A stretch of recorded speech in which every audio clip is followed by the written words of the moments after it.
Hinahagupit na ng Bagyong Yolanda ang lalawigan ng Leyte. Makibalita tayo sa Palo, Leyte. Naroon ang kasama nating si Love Anyover. Love. Magandang umaga, Leia. Sa mga oras na ito, nakikita na kami dito sa ngayon. Actually, sa harapan lang itong cathedral ng Palo, Leyte. Dahil sobrang lakas na, Leia, ng paghampas itong mga hangin dito sa area. May mga ilang puno na kami nakitang naputol at talaga nakikita namin sunod-sunod na yung paghagupit itong bagyong ito, no? At kanina rin talagang nagliliparan na yung mga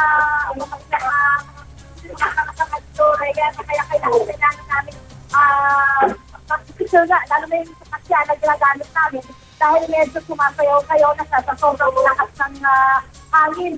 Yung ulan din ay sumasabay, Raya, dito sa lakas ng hangin. Malakas din ang pagulan. At mula pa kanina, nung nahuli kami pumasok para mag-umere, ay hindi na tumigil itong lakas ng hangin ito. At itong lakas ng ulan, wala nang itong kanyang pagtayo. No, yung ating kalsada dito ngayon, wala na. Talagang totally, wala na nga tayo nakikita mga tao dito sa area. Talagang misulang parang hindi na, wala nang tumitira, wala nang isura dito. Talagang yung tunog ng hangin na narinig natin dito sa area ay nakakatakot na yan dahil talagang parang atungan, ganun yung hangin na naririnig namin dito sa area.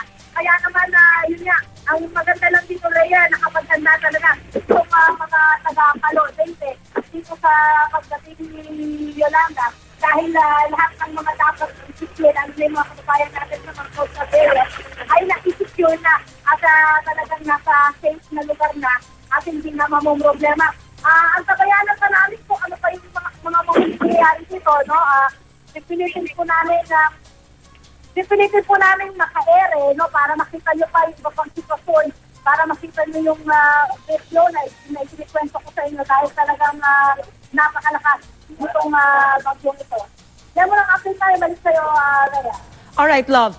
Kahapon nag-ikot ka na dyan, no? Gaano kahanda ang Palo, Leyte sa pagdating nitong si Yolanda? Actually, Rhea, ang sumisot namin ay ang area ng Tacloban. No? Okay. Ang Tacloban, handang-handa na sila. Pero ayon sa nakausap natin dito sa Palo, Leyte, na kami nakaipot na dahil may umaga kami nakarating dito sa Palo area. No, ano pa lang din naman, Merkulis pa lang din naman,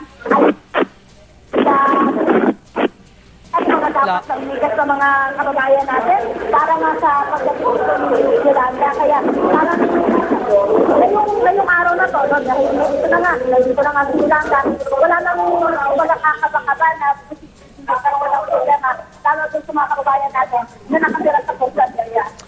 Alright, babalikan ka namin, Love Anyover. Maraming salamat at mag-ingat kayo dyan.